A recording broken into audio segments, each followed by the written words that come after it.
புதிய நேயர்களுக்கு வணக்கம். இந்த அழகான காலை பொழுதுல நேரம் நல்ல நேரம் நிகழ்ச்சி வாயிலாக உங்க எல்லாரையும் சந்திப்பதில் மிக்க மகிழ்ச்சி.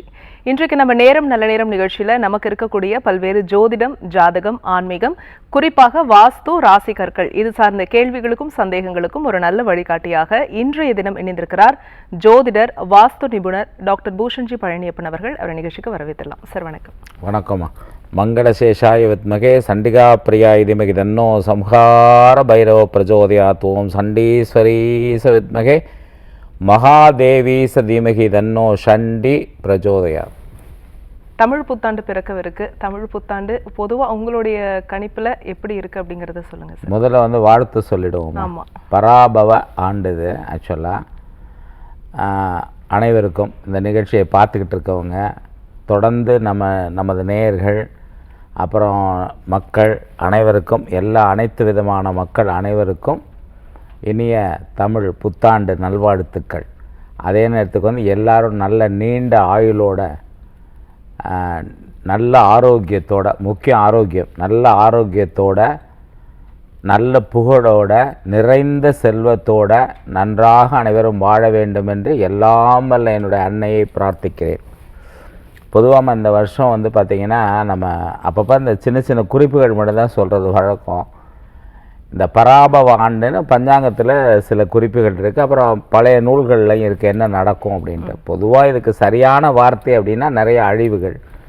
அதுக்கு இன்னொரு அர்த்தம் சொல்கிறேன். ஏன்னா பழையன ஃபுல்லாக அழிந்து, கெட்டதெல்லாம் அழிந்து நல்லதாக நடக்கிறதுக்கான வாய்ப்புகள் இருக்குது அப்படின்னு நம்ம எடுத்துக்கலாம். பொதுவாகவே நம்ம போகி எடுத்துக்கணும், பழையன கழிதலும் புதியன புகுதலும் அப்படின்னு அந்த மாதிரி எடுத்துக்கலாம். இருந்தாலும் இந்த தமிழ் புத்தாண்டில் பார்த்திங்கன்னா பணப்புழக்கம் மிக அதிகமாக இருக்கும். அதில் மாற்றமே இல்லை. நிறைய பணப்புழக்கங்கள் இருக்கும். அதே போல் நிறைய ஏமாற்றங்கள். இப்போ தான் ஸ்கேம் நிறையா இருக்குல்ல, இதில் நூதனமான ஏமாற்றங்கள் மிக அதிகமாக இருக்கும். ரொம்ப ஒரு செகண்டில் ஏமாந்துருவாங்க பார்த்திங்கன்னா. அந்த மாதிரி ஒரு இப்போவே இருக்குது. அது பல மடங்கு பெருகிவிடும் சொல்லலாம். அதே மாதிரி இந்த இப்போ நம்ம இது இப்போ நடந்துக்கிட்டு இருக்க அந்த எரிவாயு தட்டுப்பாடை வச்சு நம்ம சொல்லலை. பொதுவாகவே மக்களுடைய லைஃப் ஸ்டைல் கொஞ்சம் மாறும். அதாவது இப்போ இதுலேருந்து ரொம்ப ரொம்ப கன்வீனியண்ட்டாக பண்ணிக்கிட்டு இருந்த எல்லா விஷயமும் கொஞ்சம் சிரமப்பட்டு பண்ணுற மாதிரி இருக்கும். அப்படிங்கும்போது இதை எடுத்துக்கலாம். இந்த வார் பயம், போர் பயம்ங்கிறது 2030 வரையிலுமே இருக்கும். போர் பயம் அப்பப்போ போர் வர்றதும் போகிறதுமா இருக்கும்.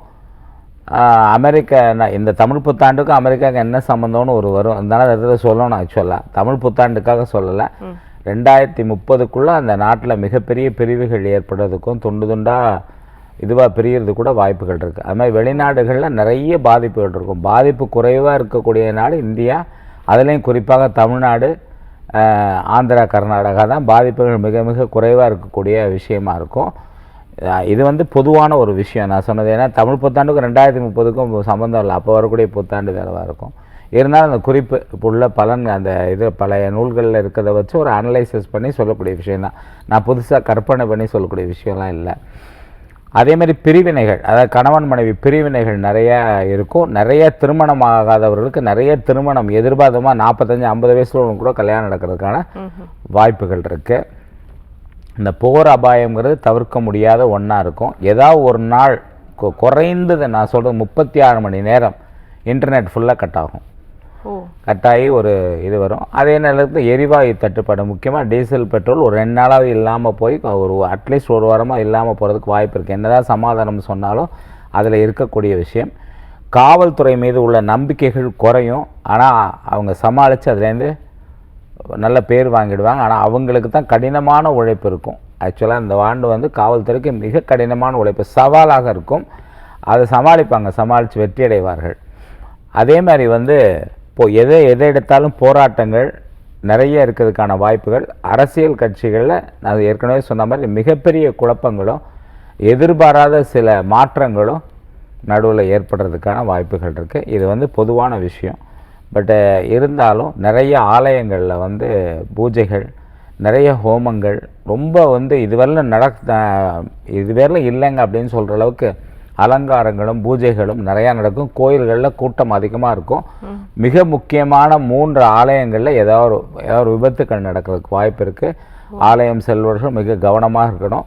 முக்கியமாக இந்த இறைப்பணியை செய்யக்கூடிய இடங்கள் எல்லாம் சில எதிர்பாராத ஆபத்துகள் இருக்கிறதுக்கான வாய்ப்புகள் இருக்குது. அவங்களாம் ரொம்ப கவனமாகவே எல்லாத்தையும் கையாள வேண்டும். இது முக்கியமான ஒரு விஷயம் ஆக்சுவலாக. அதனால் அப்புறமா நம்ம வருத்தப்படுறதில்ல, இது இல்லைங்கிறதுக்காக சொல்கிறோம். இது மாதிரி விஷயங்கள் நடக்கிறதுக்கு வாய்ப்பு இருந்தாலும் அதே மாதிரி இந்த இது டிஜிட்டல் மீடியா மிகப்பெரிய வளர்ச்சி, எதிர்பாராத வளர்ச்சி, புது புது கண்டுபிடிப்புகள், ரொம்ப புதிய விஷயங்கள்லாம் நடக்கிறதுக்கான வாய்ப்புகள் இருக்குது ஆக்சுவலாக. ஸோ எதுலலாம் கவனமாக இருக்கணும் அப்படிங்கிறது தான் நிறைய நாங்கள் தெரிஞ்சுக்கிட்டோம்னு நினைக்கிறேன். முக்கியமாக ஆன் ரோடில் போகும்போது குறிப்பாக எல்லாருமே ரொம்ப எச்சரிக்கையாக இப்படி தான் இருக்கணும்னா விபத்துக்களோட இது அதிகமாக இருக்கும் சொல்லலாம். ஆனாலும் முடிஞ்ச அளவுக்கு கவனமாக போகிறது, ரொம்ப நிதானமாக போகிறது வர்றது, எல்லா விஷயங்களையும் நிதானமாக செய்கிறது. தானத்தில் சிறந்தது முதல்ல நிதானம் தான், அப்புறம் தான் அன்னதானம்னு வச்சுக்கணும். அந்தளவுக்கு நிதானமாக செயல்படுறது தான் எல்லாருக்குமே நல்லது ஆக்சுவலாக பார்த்தீங்கன்னா. இப்போ இந்த போர் பதற்றம் இருக்கிறதுனால இந்த லாக்டவுன் மாதிரியான விஷயங்கள்லாம் வரும்னு அதாவது இது லாக்டவுன் போட போகிறதில்ல, ஆட்டோமேட்டிக்காக ஒரு லாக்டவுன் வரலாம். தானாகவே செயல்பட முடியாத அளவுக்கு அது ரொம்ப குறுகிய காலம்தான் இருக்கும். ரொம்ப அதிகமாக இருக்கிறதுக்கான வாய்ப்புகள் தான். நோய் தொற்றுக்கள் அதிகமாக, முக்கியமாக மனிதர்களுக்கு பறவைகள் மிருகங்களால் மிகப்பெரிய ஆபத்துகள் இருக்குது. அதனால் கொஞ்சம் கவனமாக தான் இருக்கணும் ஆக்சுவலாக சொல்லப்போனால். கவனமானால் நம்ம நம்மளுடைய பணிகளை, ஒரு பேப்பராக இருந்தாலும் கரெக்டாக அது பேஸ்கெட்டுக்கு போகிறது, குப்பையாக இருந்தாலும் சரியான முறையில் போகிறது, இந்த மாதிரி எல்லா விஷயங்களும் நம்ம பணிகளை செம்மையாக செஞ்சோம்னா நம்ம இயற்கைக்கு விரோதமான செயல்களை நிறையா செய்யும்போது தான் உங்களுக்கு பாதிப்புகள் வரும். கவனமான எல்லாருமே கேட்பாங்க, சார் கொஞ்சம் ஜாக்கிரதையாக இருங்க. நேற்று கூட ஒருத்தர் பேசும்போது சொன்னார், வாகனங்களில் கவனமாக இருக்க சொன்னீங்க. ஆனால் நான் அதனாலே வண்டி ஓட்டாமல் இருந்தேன். ஆனால் நான் ரோடை கிராஸ் பண்ணும்போது ஒரு இடிச்சிட்டாங்க அப்படின்னாரு. ஒருத்தர் சொன்னார், நான் ட்ரெயினில் போகும்போது கொஞ்சம் இறங்கினேன், ஸ்லோ மோஷனில் விழுந்துட்டேன். அது நம்மளுடைய தவறு தானே அது. அதனால் நிறைய பேர் நினச்சிக்கிறாங்க வாகனம் ஓட்டாமல் இருந்தால் போதும். அப்படி இல்லை. நீங்கள் வாகனத்தில் போகும்போது கூட, ரோடை கிராஸ் பண்ணும்போது கூட நீங்கள் போகிற வாகனம் மெதுவாக ஓட்ட சொல்லி போங்க. டிரைவரே ஓட்டினாலும் மெதுவாக ஓட்ட சொல்லி போங்க. மெதுவாக பார்த்து கிராஸ் பண்ணுங்க. ரோடை ஃபோன் வச்சுக்கிட்டே கிராஸ் பண்ணுறவங்க தான் இப்போ நிறையா அதிகம். பார்த்திங்க, ஃபோனில் பேசிகிட்டே வாக்கிங் போய் பள்ளத்தில் விழுகிறவங்க நிறைய பேர் இருக்காங்க. அதனால் கொஞ்சம் கவனமாக இருக்கிறது, பதட்டமாக போய் ஃபோன் எடுக்கிறது, இதெல்லாம் பண்ணாமல் படிகளில் இறங்கும்போது கவனமாக இறங்குறது, உட்கார்ந்தோ இல்லை நின்னோ ஒரு இடத்துல நின்று ஃபோன் பேசுகிறது தான் நல்லது. அது இன்றைக்கி நிறைய இடத்துல நம்ம பார்க்குறோம். வாகனம் ஓட்டும்போது ஃபோன் எடுக்கிறாங்க. ஃபோன் இல்லைன்னு என்ன பண்ணுவீங்க? இல்லை, அதை யோசித்து பார்த்துக்கங்க. ஏன்னா அதை எடுத்து அதனால் டென்ஷன் ஆகி உங்களுடைய எல்லாருக்கும் இதனாலே பாதி சுகர், பிபி ஒன்றும் வேணாம். ஒரே ஒரு விஷயம், நீங்கள் ஒரு ஒரு சுகர் எடுங்க. ஏதோ ஒரு பிரச்சனை யார்கிட்டயோ பேசிக்கிட்டு இருக்கீங்கன்னா இந்த ஸ்டார்டிங்கில் சுகர் எடுங்க. நிறைய எமோஷனல் ஆகுறீங்க. எடுத்தோன்னு டெஸ்ட் எடுத்து பாருங்கள், கூட தான் இருக்கும். நம்ம 1008 வியாக்கியானம் சொல்லலாம். நீங்கள் ஒரு 4 லேபில் போய் விதவிதமாக டெஸ்ட் எடுங்க, விதவிதமாக ரிசல்ட் வரும். உண்மைதான், 10, 15 அந்த டிஃப்ரெண்ட் வரும். ஆனால் நீங்கள் ரொம்ப எமோஷனல் ஆகி ரொம்ப கோபத்தில் போய் எடுத்து பாருங்கள், ஒரு 40-50 பாயிண்ட் கூட இருக்கும் ஆக்சுவலாக. அப்போ ஒரு பதட்டமாக ஒரு விஷயத்தை நீங்கள் ஃபோன் எடுத்து பேசும்போது செய்யும்போது பார்த்தீங்கன்னா உங்களுக்கு சுகர் கூடும், பிபி கூட தான் செய்யும். அப்போ ஆட்டோமேட்டிக்காக நோய், நீங்கள் என்ன தான் சாப்பாட்டினால வருது, எண்ணெயினால் வருது அப்படின்னு சொன்னால் கூட இந்த பதட்டத்தை விட்டு நிதானமாக இருக்கிறது நல்லது. நிதானம்ங்கிறத உங்களுடைய மந்திரமாக இருக்கணும் இந்த ஆண்டு ஆக்சுவலாக பார்த்தீங்கன்னா. பதறிய காரியம் சிதறும்னு சொல்லுவாங்க. பதறாத காரியம் சிதறாது அப்படிங்கிறது. தொடர்ந்து பேசலாம் சார். ஒரு அழைப்பாளர் இருக்காங்க. வணக்கம், உங்க பேர் சொல்லுங்க. நாங்க உடுமல்பேட்டையில பேசுறேங்க. யாருக்கா கேக்குறீங்கம்மா? பையனோட வேலை வாய்ப்புக்காக பேசுங்க. சொல்லுங்கம்மா, பையனுடைய வயது என்னம்மா, பேரு சொல்லுங்க. கௌதம், 25 வயசுங்க ஐயா. சரி, வேலை கிடைக்கல, என்ன படிச்சிருக்காருமா? எம்இ படிச்சிருக்காங்க, ஐடிலங்க. ஐடில எம்இ படிச்சிருக்காரு. வேலை இப்ப இல்லையா இல்ல சாதாரண வேலையில இருக்காரா? இல்லைங்க, வேலையே இல்லைங்க. அவங்க இன்னும் கோர்ஸ் எடுத்து படிச்சிட்டு இருக்காங்க. வேலை வாய்ப்பு அமைய மாட்டேங்குதுங்க. நீங்க உடுமலைப்பேட்டையில தானம்மா இருக்கீங்க? ஆமாங்க, ஆமாங்க. பௌர்ணமி அன்னைக்கு அந்த மாசாணியம்மன் கோயில் போங்கம்மா. சரிங்க. போயிட்டு அங்கேருந்து பக்கத்துல அழுக்கு சாமியார் கோயில் தெரியுமா? தெரியாதுங்க. அங்கே கேளுங்கம்மா, சொல்லுவாங்க. அங்கேருந்து பக்கத்துல தான், அங்க போங்க. பௌர்ணமி அன்னைக்கு போய் அந்த கோயிலில் உட்காருங்க. கொஞ்ச நேரம், 1 மணி நேரம் 1/2 மணி நேரம் உட்கார சொல்லுங்க. கண்டிப்பாக ஒரு நல்ல அமைப்பு, ஒரு நல்ல வேலை கிடைக்கிறதுக்கான வாய்ப்புகள் இருக்குமா. நல்ல வாழ்க்கை வாழ்த்துக்கணுமா. சரி, இப்போ இந்த திருமண அமைப்பு அப்படின்னு எடுத்துக்கிட்டோம்னா திருமண தடைக்கு நிறைய ஃபார்முலாஸ் இருக்கும் ஜாதகத்தில். இப்போ லக்னத்தில் ராகு 7ல் கேது, இல்லைன்னா லக்னத்தில் கேது 7ல் ராகு, இந்த மாதிரியான அமைப்பு திருமண தடையை ஏற்படுத்தும் அப்படின்னு சொல்கிறாங்க இல்லையா? அது உண்மையா சார்? அதாவது டைரெக்டாக பார்த்தீங்கன்னா ராகு கேது திருமண தடையை ஸ்ட்ரெயிட்டாக ஏற்படுத்துறதில்ல. ஸ்ட்ரெயிட்டாக அது ஏற்படாது. இப்போ 7 குடையவன் கேது சாரத்திலிருந்து, அதாவது அஸ்வினி மகம் மூலம் இந்த 3 நட்சத்திரத்துக்குள்ளே இருந்தால் அது தடை ஏற்படுத்தலாமே தவிர ஸ்ட்ரெயிட்டாக கேது ஏற்படுத்தாது. ஆனால் லக்னத்தில் ராகு இருந்து 7ல் கேது இருந்தால் கண்டிப்பாக அந்த ஜாதகத்தில் பார்த்தீங்கன்னா 7 கூடையவனோ 2 கூடையவனோ இல்லை சுக்கிரனோ செவ்வாயோ கண்டிப்பாக பாதிக்கப்பட்டக்கூடிய அமைப்பு இயற்கையாகவே இருக்காது. என்னன்னு எனக்கு தெரியல ஆக்சுவலாக இருக்குது ஆக்சுவலாக. அதனால் அந்த பழியை வந்து ராகுகேது ஏற்றுக்கும்.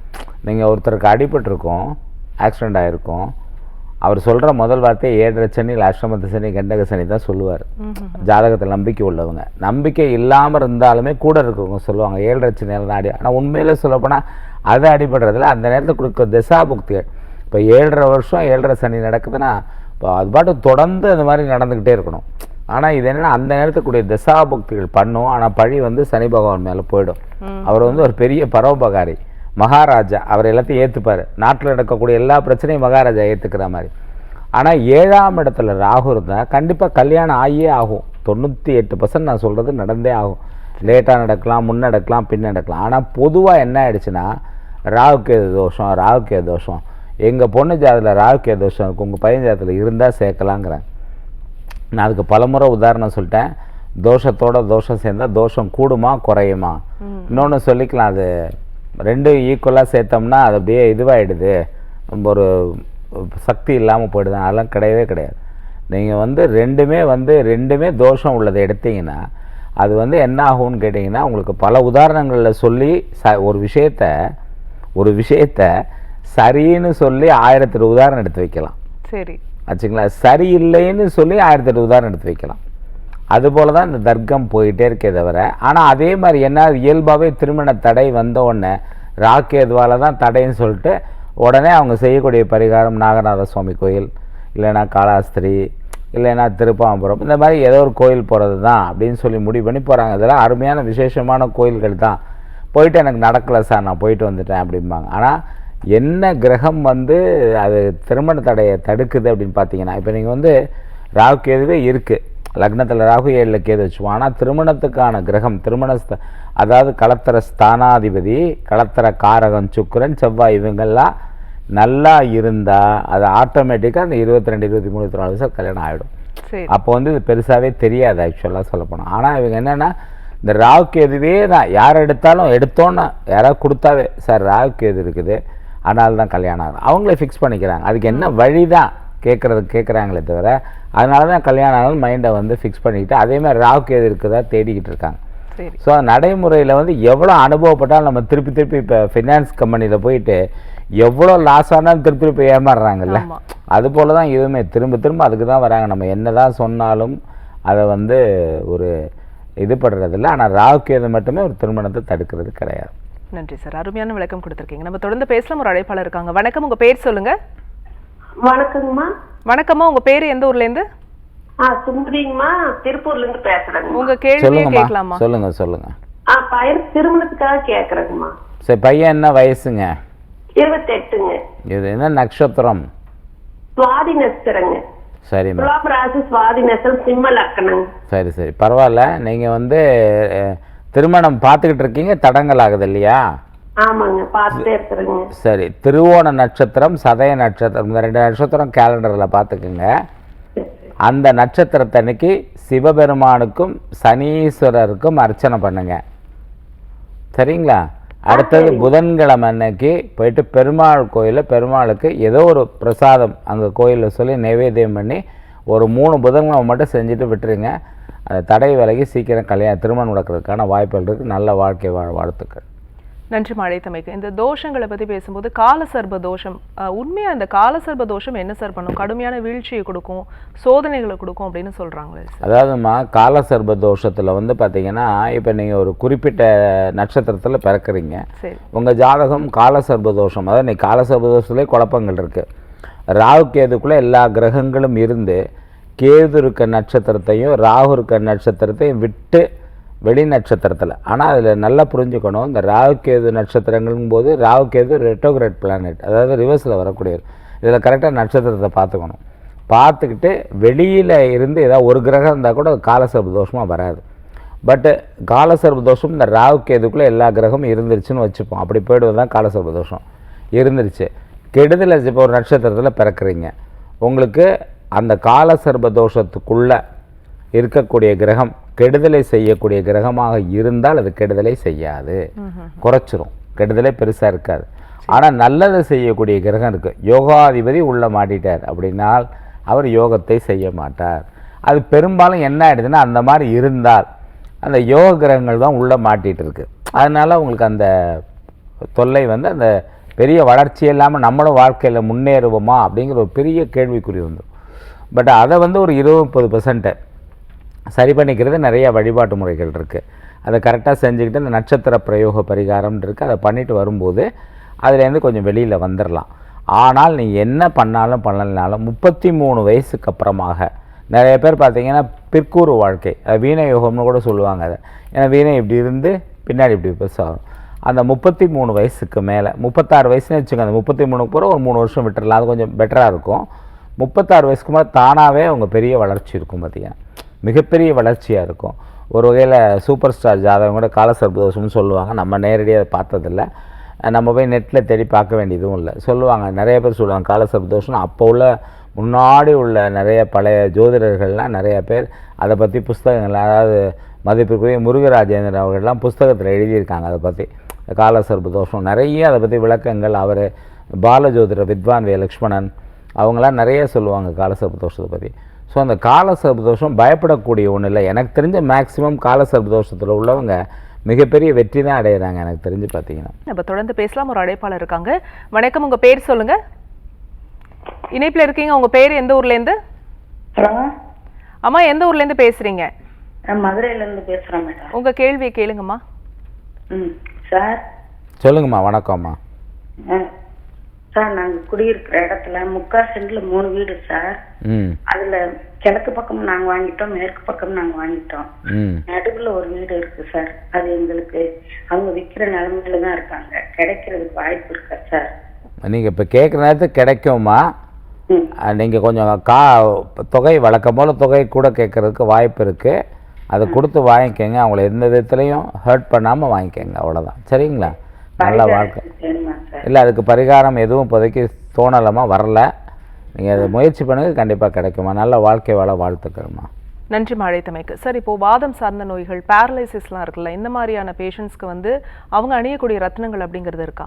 இருக்குமா, கண்டிப்பாக. லாப்பிஸ் லசூரின்னு ஒரு ரத்னம் இருக்குது. அது எப்படி என்ன மாதிரி பாதிக்கப்பட்டிருக்கு, அதாவது டைரெக்டாக வந்து பிரெயினில் போயிட்டு பார்த்து, அதான் மேக்ஸிமம் பிரெயின் தான் இருக்கும் பாதிக்கப்பட்டிருக்கா, இல்லை ஏஜை பொறுத்து நரம்பு சம்மந்தப்பட்ட தளர்ச்சிகள் இருக்கான்னு பார்த்துட்டு நிறையா ஸ்டோன்ஸ் இருக்குமா. அதில் வந்து லாப்பிஸ் லசூலின்னு ஒன்று இருக்குது, ஜாஸ்பர்னு ஒன்று இருக்குது, அப்புறம் வந்து செலட்டன்னு ஒரு ஸ்டோன் இருக்குது, அப்புறம் வந்து பிளாக் கோல்னு ஒரு ஸ்டோன் இருக்குது. இதில் எதுன்னு வேணும் செலக்ட் பண்ணி போட்டுக்கலாம். அதோட என்ன திசாபுக்திகளை பாதிக்கப்பட்டிருக்கோ அதுக்கு தகுந்த மாதிரி ரத்னங்களை தேர்ந்தெடுத்து போட்டுக்கலாம். அதெல்லாம் விட கூட மினரல்ஸ்னு ஒன்று வருது. அது வந்து ரொம்ப ரேரு தான். அது சில நேரத்தில் இருக்கும், சில நேரத்தில் இருக்காது. அதை வந்து போடும்போது எதனால் வந்ததுன்னு கண்டுபிடிக்க முடியும். ஒரு நோய் வர்றதுக்கு முன்னாடி அதை காமிச்சு கொடுத்துருது. ஏதோ ஒரு இதில் நோய் வர்றதுக்கு முன்னாடி கண்டுபிடிக்கிறது ரொம்ப அருமையான விஷயம். அதுக்கான க்யூர் பண்ணுறதுக்கான வழிமுறையும் அது வந்து ஏதோ ஒரு பத்திரம் கிடைக்குது. அதை நான் சொல்கிறது எல்லாமே 90% எடுத்துக்கோங்க. யாராவது ஒருத்தர் 2 பேர் எல்லோரும் அதில் விதிவிலக்கு இருக்கும். இப்போ எல்லாருக்கும் ஸ்டோன் போட்டால் சரியாக போயிடுது அப்படின்னா அது வந்து தவறான கருத்து. மேக்ஸிமம் ரிசல்ட் கொடுக்குது, அவ்வளோதான். சில இது பார்க்குறோம், சிலருக்கு வந்து என்ன பண்ணாலும் ஒன்றுமே ஆகாது, அப்படியே தான் இருக்கும், எந்திரிக்கவே மாட்டாங்க. அது வந்து வேறு வழியே இல்லைங்கிற மாதிரி இருக்கும். அதுவும் இருக்க தான் செய்யும். உடனே நம்ம பண்ணுற எல்லாம் கொடுத்தோன்னு அத்தனை பேருக்கும் சரியாக போயிடுது, எல்லோரும் நல்லா இருக்காங்க, சூப்பராகிட்டாங்க. இதெல்லாம் மிகைப்படுத்திய விளம்பரங்கள், வியாபாரங்கள். எனக்கு எண்ணெயை பொறுத்தவரையிலும், ஆக்சுவலாக எண்ணெயை பொறுத்தவரையிலும். அதனால் வந்து அதுக்குரிய கரெக்டாக எதனால் அது வந்தது, எந்த இடத்துல அந்த பிரச்சனை இருக்குது அப்படிங்கும்போது சரியாயிடும். அதுக்கு தகுந்த மாதிரி என்ன சாப்பிடலாம் என்னங்கிறது ஃபுட் ஐட்டத்தில் சில சேஞ்சஸ் பண்ணிவிட்டு இதையும் யூஸ் பண்ணும்போது கண்டிப்பாக அந்த வழிமுறைகள் எல்லாமே நம்ம சொல்லி கொடுத்துட்டு தான் இருக்கோம். கண்டிப்பாக.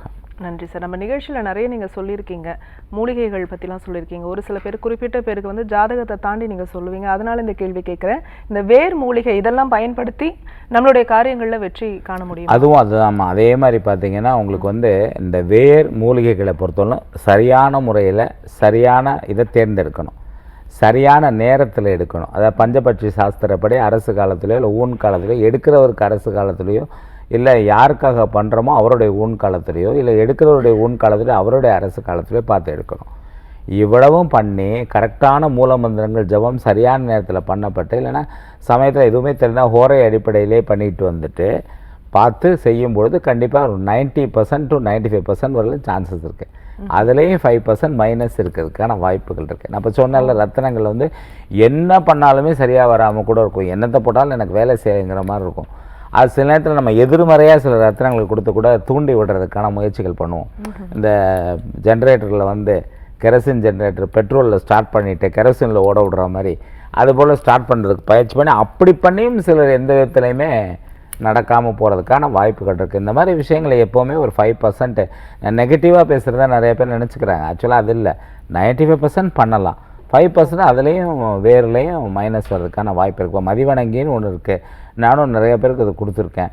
ஆனால் யாரோ ஒருத்தருக்கு அது வேலை செய்யலை, ஒன்றுமே செய்யாமல் சைலண்ட்டாக இருக்குது, வச்சுருங்க அப்படிங்கும்போது ஒரு 10 மாதம் கழிச்சோ இல்லை 1 வருஷம் கழிச்சோ திடீர்னு மடமடான்னு வேலை செய்ய ஆரம்பிக்குது. அதனாலே குழப்பம் வரும்.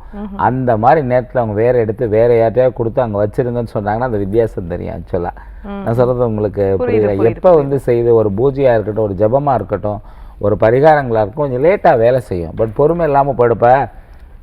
இன்னைக்கு காலையில் கூட ஒருத்தர் கேட்குறாங்க, எடை குறையிறதுக்கு என்ன சார் போயிடலாம்? சிம்பிளாக சொல்கிறேன், கோவக்காய் ஜூஸ் குடிங்க அப்படின்ட்டு. இப்போ 20 நாள் குடிச்சு பார்ப்பாங்க, 21 நாள் என்ன ஒன்றும் குறைய காணுமே. எல்லாருக்கும் உடனே ரிசல்ட் வேணும்ல. இப்போ தான் ரிசல்ட் இல்லைன்னொன்னே அதை நிறுத்திடுவாங்க.